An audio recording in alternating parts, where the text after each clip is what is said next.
Fire her. Fire that black maid. Now. Jonathan Price's voice was a low, clipped growl into the lapel mic, his eyes locked on the Chinese-born billionaire striding into the soaring lobby of the Lexington Grand, a five-star jewel in the heart of Manhattan.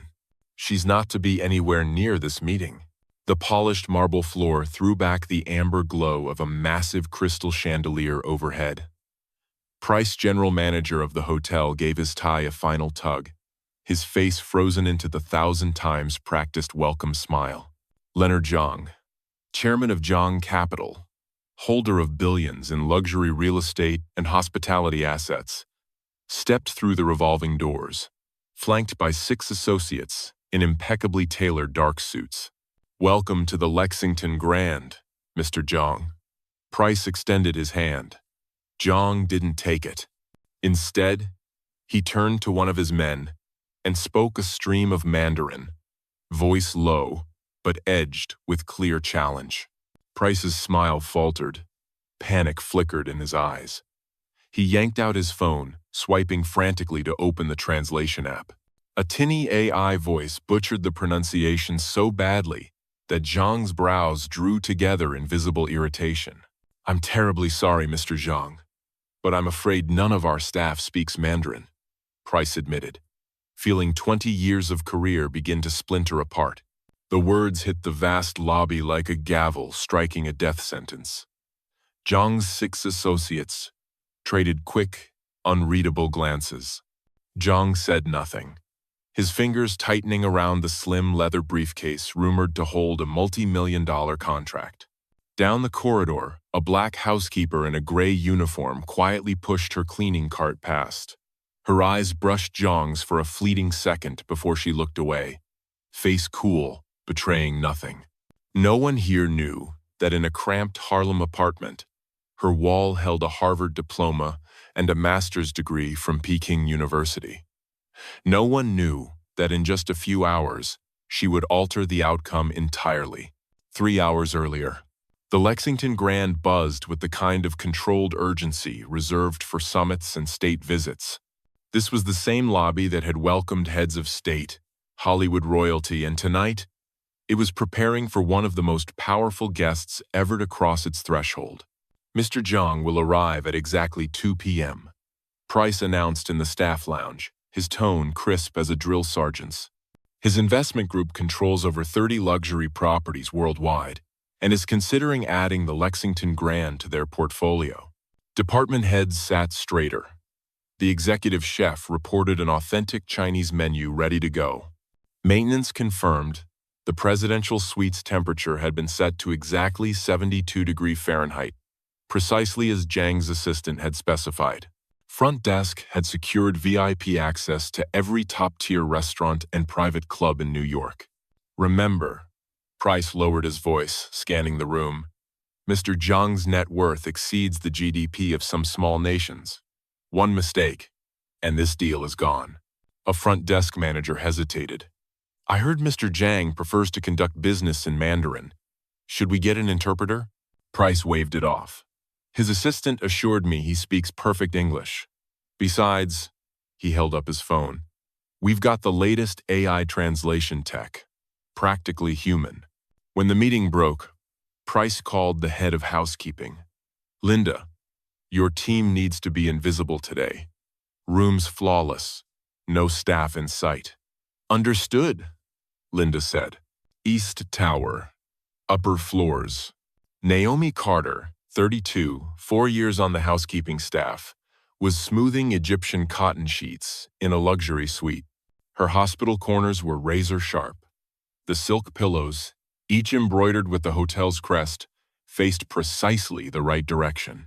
She set the diffuser, white tea, and jasmine oil imported from Fujian exactly where it would avoid direct light. "Bien mian de chu shizueho," she murmured in flawless Mandarin. In the cleaning cart, wedged between stacks of folded white towels, sat a copy of Advanced International Trade Theory and a worn Chinese-English dictionary. Once, Naomi had dreamed of a career in global trade. Harvard undergrad, master's from Peking University. But after 300 unanswered job applications and a mountain of student debt, she'd taken a temporary housekeeping job at the Lexington. 4 years later, she was still here, unseen in the glittering world around her. 2 p.m. A line of black SUVs glided to a stop at the revolving door. Doorman straightened. Security fanned out. Price and the executive team formed a welcoming line. Zhang emerged in a charcoal suit and a power red tie. His 6 associates followed like a corporate phalanx.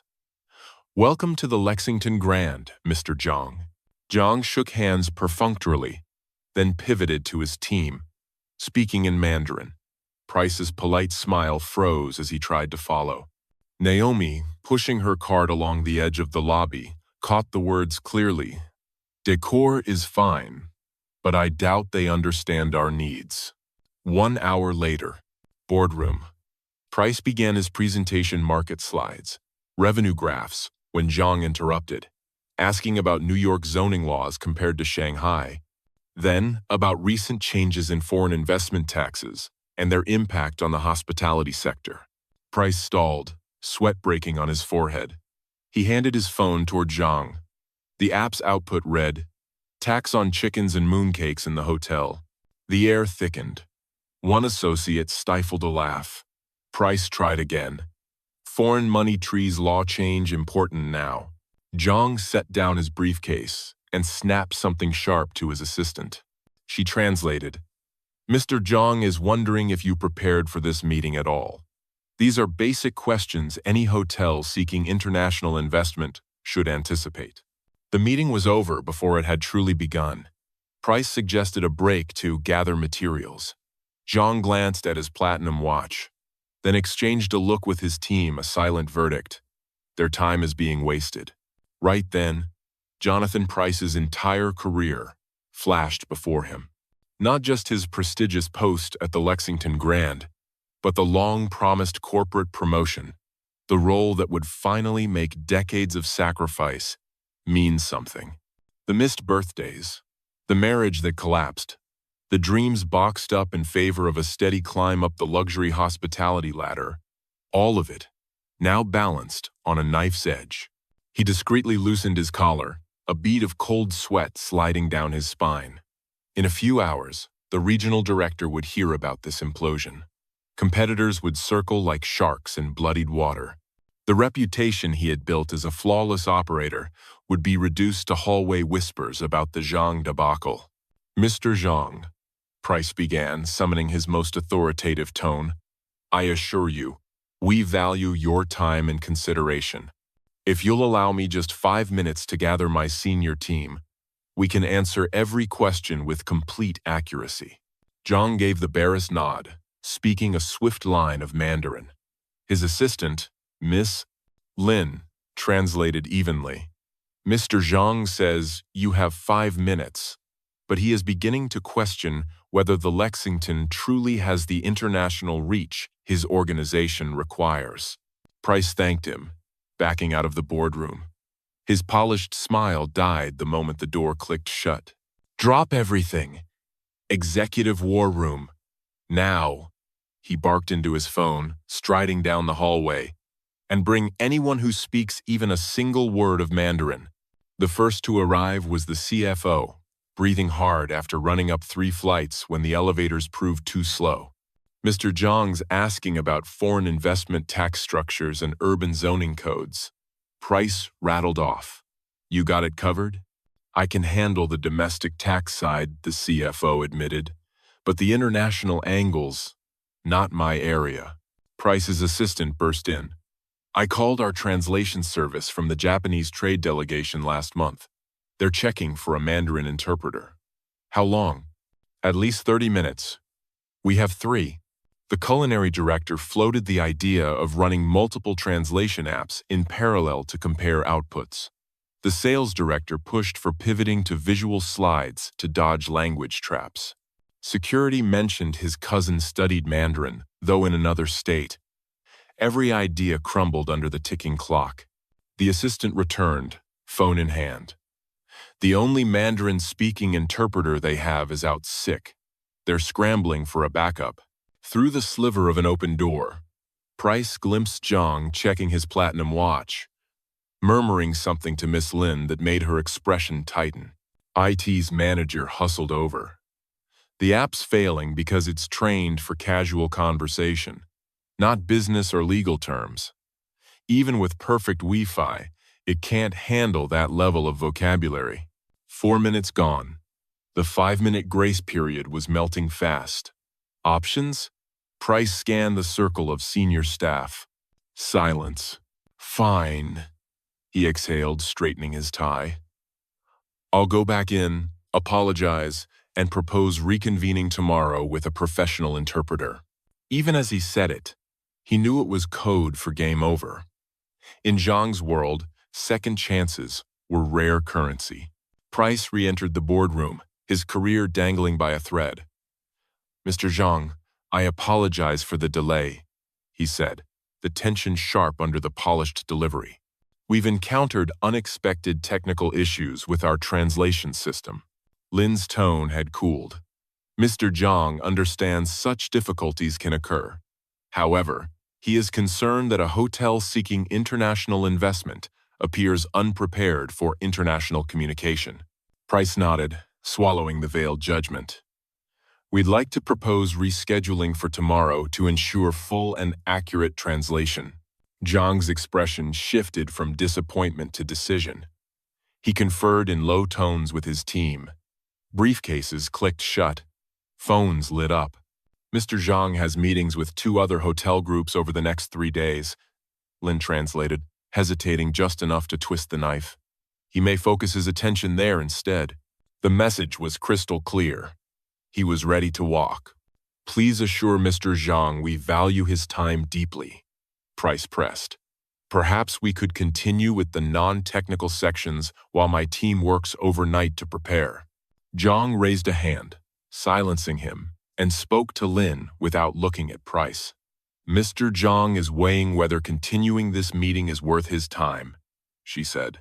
He believes a hotel unable to communicate effectively with international clients cannot serve them effectively.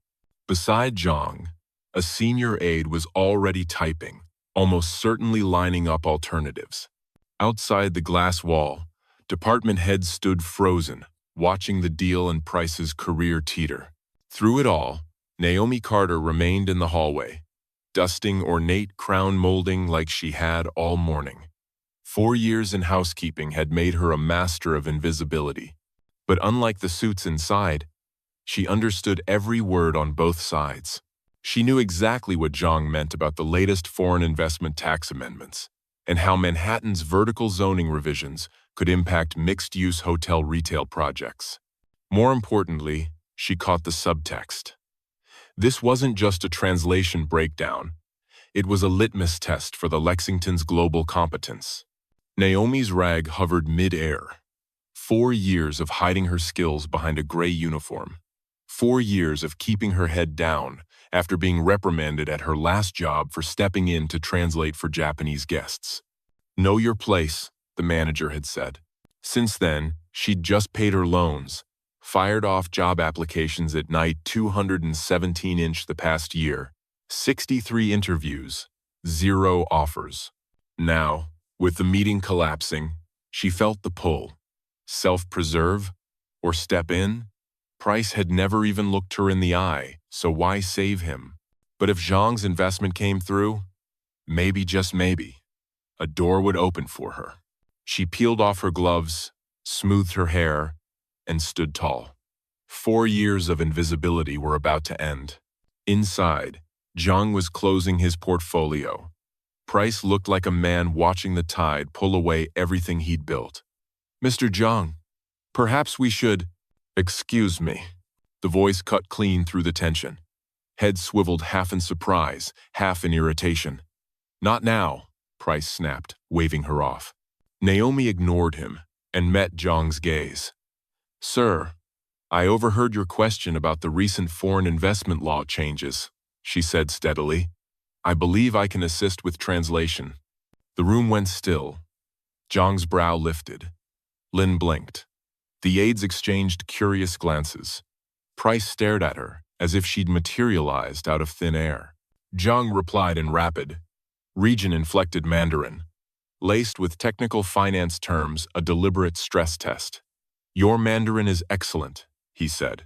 Can you explain how the city's new vertical zoning policy impacts hotel retail hybrid projects? Naomi answered without hesitation, citing specific statutes, drawing comparisons to Shanghai's regulatory framework. The aides straightened, pens scratching notes. Lin regarded her with unexpected respect. Price's shock shifted to something closer to disbelief, and maybe relief. If you don't mind me asking, Zhang said, eyeing her uniform, with that skill set, why are you working this job? Before Naomi could answer, Price jumped in, pulling out a chair. Let's have this conversation properly. Please, take a seat. Your name? Naomi Carter. Price forced a thin smile. Miss Carter will serve as our interpreter. Then, sotto voce. What department are you in? Housekeeping, sir. Price froze. Housekeeping? And you speak Mandarin? How? I earned my master's in East Asian linguistics and international business at Peking University. It landed like a punch. And you didn't think to mention this during your interview? It's on page 2 of my resume education section. Zhang leaned forward, asking Naomi in Mandarin about the Lexington's strategy for capturing Asian tourism markets. She'd barely begun when Price cut in, eager to reassert control. Perhaps we should return to the investment presentation. Miss Carter will translate my remarks for Mr. Zhang exactly as planned. Naomi relayed the line, but Zhang waved it off, continuing his direct conversation with her. Price's jaw tightened. Tell Mr. Zhang, Price said through a fixed smile, that we've prepared a thorough briefing on these topics, and I am ready to present it. The subtext was clear. Know your place. Zhang sat in silence for a moment, as if weighing each word before it left his lips. He tapped his fingers lightly on the walnut conference table, his eyes fixed on Naomi. Mr. Price, he said in measured, deliberate English, my company is prepared to move forward with this investment, but on one condition. The air in the room seemed to tighten. Miss Carter, he switched to Mandarin, will join the international project management team with decision-making authority over all matters relating to the Asian market. If that cannot be arranged, then this deal will not happen. Lin translated, but the original Mandarin still hung in the air like a verdict. Price's grip on the presentation remote tightened, his jaw locking. Mr. Zhang, of course we value Miss Carter's contribution today, but Zhang raised a hand, cutting him off, his voice firm. I am not valuing her. I am requiring her. I do not invest in organizations that overlook the talent right in front of them. If you can't accept this condition, we can save each other the time right now. Zhang's associates nodded in agreement. Across the table, the hotel's senior managers exchanged looks the kind reserved for a classic boardroom power shift. Price swallowed his irritation and forced a smile. Miss Carter, congratulations. As of this moment, you're appointed to the Lexington Grand's International Relations team. Naomi blinked, caught off guard, but kept her composure. She nodded to Price, then to Zhang. It's an honor, Mr. Price, and thank you, Mr. Zhang, for your trust.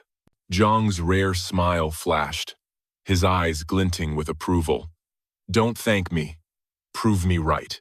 The mood in the room shifted. The earlier tension bled away, replaced by a sharper focus.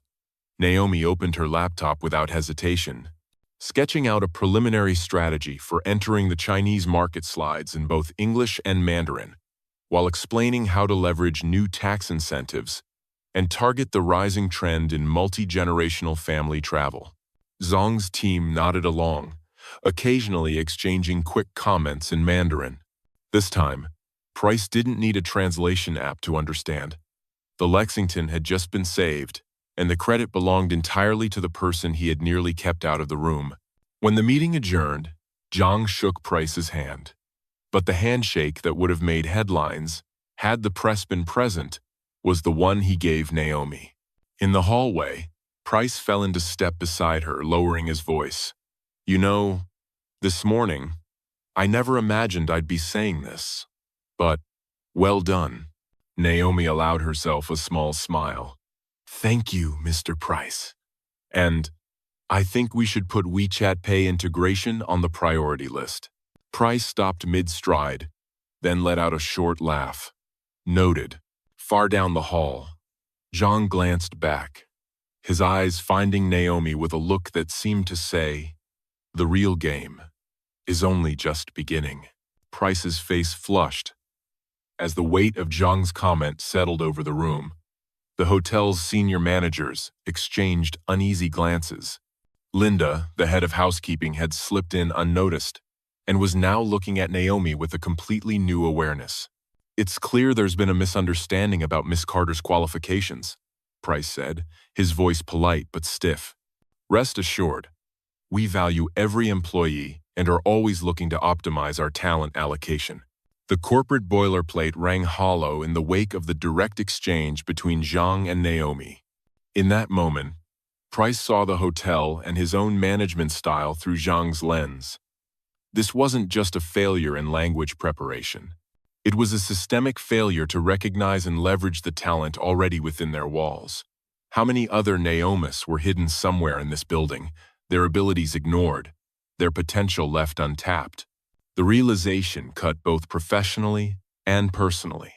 Price had prided himself on running a merit-based operation, yet here was living proof that blind spots in leadership had undermined his own philosophy. "Miss Carter," he said, turning toward her with a more genuine tone, "I believe we owe you an apology and a serious conversation about your future here at the Lexington." The meeting broke. Zhang extended his hand to Naomi. "I'm impressed not only by your language skills," he said in Mandarin, "but by your grasp of cross-cultural business dynamics. My organization is always looking for people who can bridge East and West." From his jacket pocket, Zhang produced a black, gold-edged business card, offering it with both hands in the traditional manner. "My personal contact information. If you're interested in exploring opportunities at Zhang International, I will personally review your application." Naomi accepted it with respect. "Thank you for your consideration, Mr. Zhang. It would be an honor." Price couldn't understand the words, but he recognized the significance of the moment. He stepped forward. "Miss Carter, we need to discuss your role immediately after this meeting." His tone had shifted from dismissive to respectful in the span of an hour. Zhang gave a small nod, as if approving Price's late-coming change of heart. "I will be recommending the Lexington to my associates," he declared through Lin's translation. "But I urge you to review your human capital policies seriously. In today's global economy, overlooking talent like Miss Carter's isn't just a lapse, it's a competitive disadvantage." Price nodded, accepting the critique with measured grace. "Thank you for your input, Mr. Zhang. I can assure you changes will be made." 1 month later, Naomi stepped out of the elevator onto the executive floor of the Lexington Grand.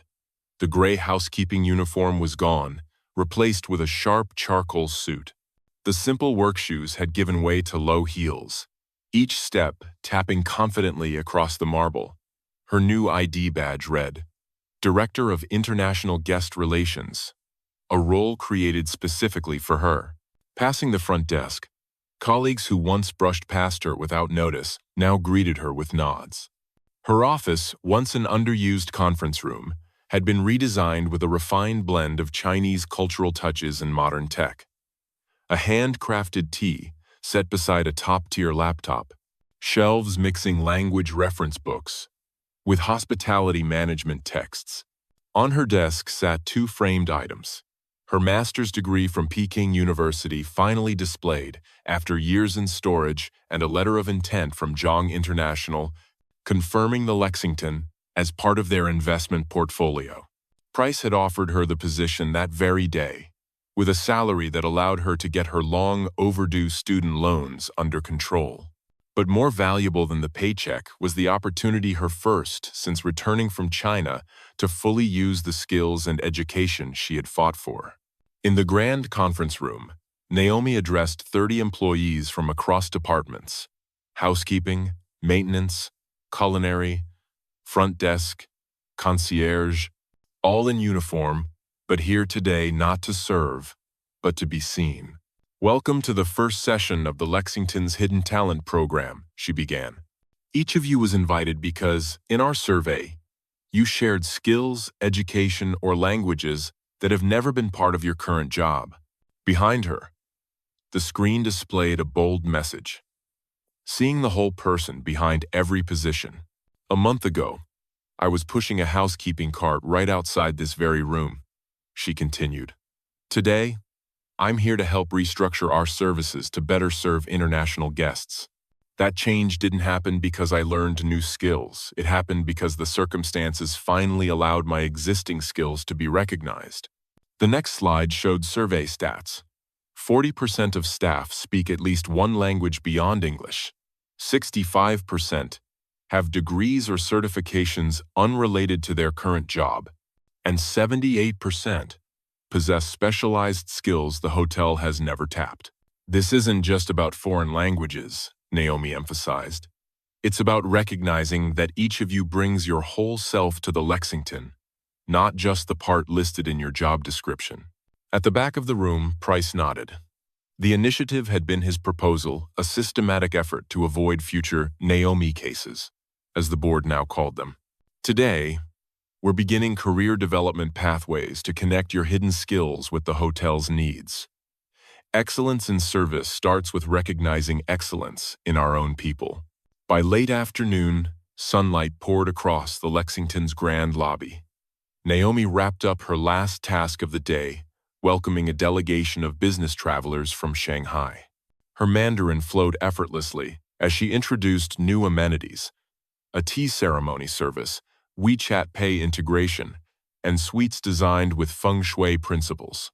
As the guests stepped into the elevator, she noticed a young man in a maintenance uniform adjusting a light fixture. She recognized him from the hidden talent session, a college engineering student working part-time to finish his degree. They exchanged a look of quiet understanding, the kind shared by those who know what it's like to rise above the uniform. In her first month on the job, Naomi had uncovered 17 employees with valuable untapped skills. 3 had been promoted, 5 received raises for using their language abilities, and all had gained something more important: the dignity of being seen. The true value of a person, like a gemstone, is never diminished by being overlooked. It remains, waiting for the right eyes to catch its light. In the end, Naomi's journey wasn't just about a promotion, a title, or even the rescue of a multi-million-dollar deal. It was about the moment an invisible life became visible, when overlooked potential finally met the opportunity it deserved. Somewhere in every workplace, every neighborhood, every family, there are Naomis quietly carrying skills, dreams, and untold stories. And sometimes, all it takes is for one person to truly see them for everything to change. If this story moved you, imagine the impact of sharing it. Let it remind someone that their value doesn't fade just because others haven't recognized it yet. This is Velora Stories, where we uncover the unseen, give voice to the unheard, and shine a light on the people who might just change the world. Share this story and subscribe to Velora Stories, because the next life we bring into the light could be someone you know.